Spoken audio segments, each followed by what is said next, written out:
Мерген мен баласы. Ертеде бір мерген болды. Сол мерген бір тоғайда от жағып, ет пісіріп жеп отырғанда, бір келіншек үсті күміс екенін де, не темір екенін де білмеді. Сылдырлап тоғайдағы мергенге келіп оттың бір жақ шетіне отырды. Мерген жеп отырған етінен беріп еді, келіншек қолын көрсетпей жеңмен алып жеді. Бұдан соң мерген еттің сүйегін мүжіп отырғанда, асылды асылға салдың ау деп келіншек кетіп қалды. Мерген тұрып, апырай, бұл бір пәлау, бұдан қайтып құтыламын деп етін жеп, отын өртеп жақты да, адам бойы дәу шілегені әкеліп от жанына жатқызып үстіне шапанын ай қараңынан жапты да, өзі таза жерге барып, мылтығын оқтап дайындалып тұрды. Аз тұрған соң баяғы келіншек ақырын келе жатқан мерген көрді.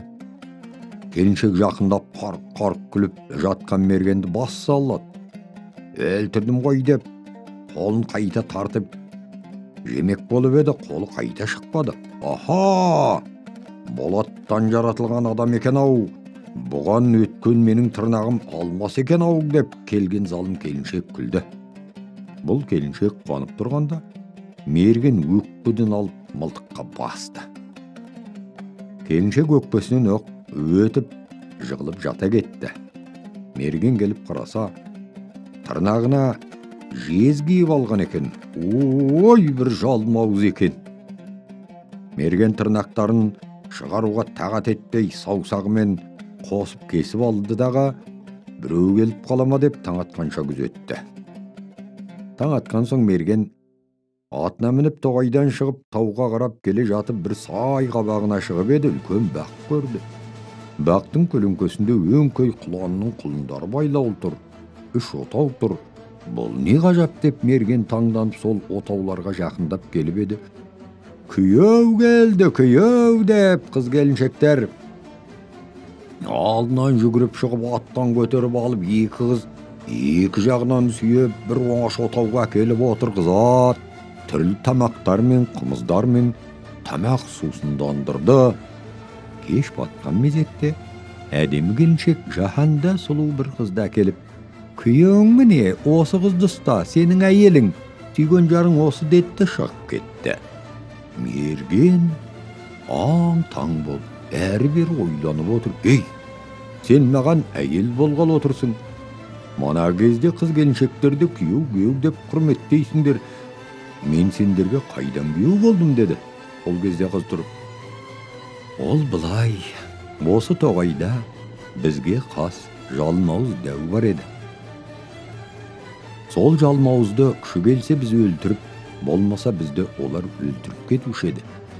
Сонан өлі бір жалмауыз қалып ұстатпай жүруші еді. Кеше келсе бізді өлтіріп кете беретін. Сонда әкем тұрып, осы жалмауызды кім өлтірсе соған қызымды беремін деп еді. Сіз кеше сол жалмауызды өлтірдіңіз. Енді сізге әкем мені берді. Мен сендікпін сәулем. Біз әшіреті әссалам деген жұрт боламыз. Біз де өзіңдей адамбыз. Сонымен сізге біз бұйырдық. Бірақ сен бүгін түнде ұйықтама. Ұйықтасаң, менен ажырайсың. Ұйықтамасаң, аман алып қаласың деді қыз. Мерген, мақұл, бір ұйқымды қояйын деп, қызбен ойнап күліп жата берді. Таң қимыл берген мезетте мерген қалғып кетіп, көзін қайта ашып алып еді. Отауда жоқ, қойнында қыз да жоқ, қыз келіншек те жоқ, жалғыз қалды. Не істерін білмей атына мініп ары шапты, бері шапты. Жерден жан адам көрінбеді. Мерген еліне қайта келіп, басқа ат мініп тауға қайта іздеп жүреді. Бір дәу құс келіп, мерген батыр, ішімде шайлық балаң бар. Енді 6 айдан соң 90 жолдың торабынан тауып ал балаңды. Жақсылап күт, сол бала саған бақытты бала болып шығар деді. Мерген 6 ай толып қалды деген кезде ел аралап 90 жолдың торабы деген қайда деп іздеді. Ешкім айта алмады. Bir балгер тұрып, 90 жолдың торабы базар, ар жағында көші бар, сол жерде балаң деді. Мерген базарға барып еді. Баяғы көрген құсы, мерген бері кел, балаңды ал деп, торменен баланы мергенге тастады. Жақсылап күт балаңды, жақсылап күтсең, мұрадыңа жетесің деді. Мерген қош енді деп, құс жайына ұшып кете берді. Мерген баланы алып, еліне келіп, жақсы асырап, жасынан молдаға берді. Бала 7 жасқа келгенде, патшаның жақсы көретін бірінші уәзірі өлді.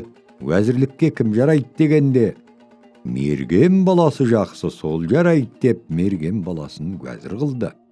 Bir күндерде хан өлді.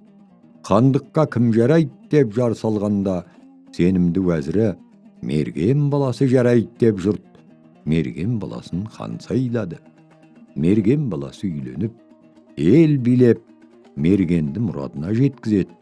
Ол уақытта мерген, бақытты балам, бақытбай деп атын қойды. Бұдан бұрын баланың атын не деп қоярын білмеуші еді.